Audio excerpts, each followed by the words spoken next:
ओडिशा आंचलिक टीम सत्यर विजय। आज्ञा देखु आज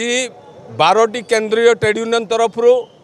जो मोदी सरकार कृषक मारणा नीति हो बा श्रमिक मारणा नीति हो घर कंपानी मान हाथ को टेकी दौरान विमान बंदर ठू आरंभ कर रेलवे स्टेशन पर्यंत एवं 4टी श्रम कोड को जो आम बातिल करने दाबी करूँ से ताकू खातिर न करी ताकू पास करचंती का सहित आलोचना करना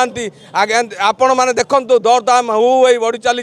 घरेकरण आप विमान बंदर ठू आरंभ कर रेलवे स्टेशन एवं समस्त ऑफिस माध्यम मानक आज पर्यंत आउटसोर्सिंग रे समस्त कर्मचारी मानक जो रखुंट तेणु एमती नहीं 16 दफा दाबी नहीं कि आम आज ये आंदोलन को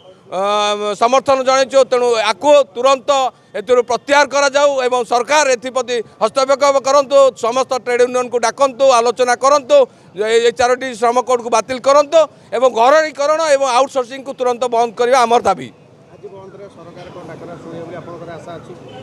निश्चिंत भाव में आज्ञा जोटी श्रमिक माने जोटी कृषक माने जोटी साधारण जनता माने राजरास्ता को आसिले तेणु आगामी दिन में यार परिस्थिति भयावह हम ये आंदोलन तीव्रतर हम। 12टी ट्रेड यूनियन तरफ आज धर्मघट दिखाई जो 4टी श्रम कोड अच्छी उच्छेद दाबी आज धर्मघट समाज आज श्रमिक यूनियन ओल्लैची श्रमिक मानकर जो रही सिक्यूरीटी रही केभली भाव उन्नति हो प्रति सरकार को चिंता ना सबू जिन प्राइवेटेसन करा जोटा कि श्रमिक मारण नीति अच्छी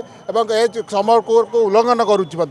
से आज जो 4टी श्रम कोड अच्छी आज आम दृढ़ स्तर कहूँ उच्छेद करमती ना श्रमिक न बंचिले देश बचबनी विभिन्न क्षेत्र में विभिन्न जगह लोक कम कर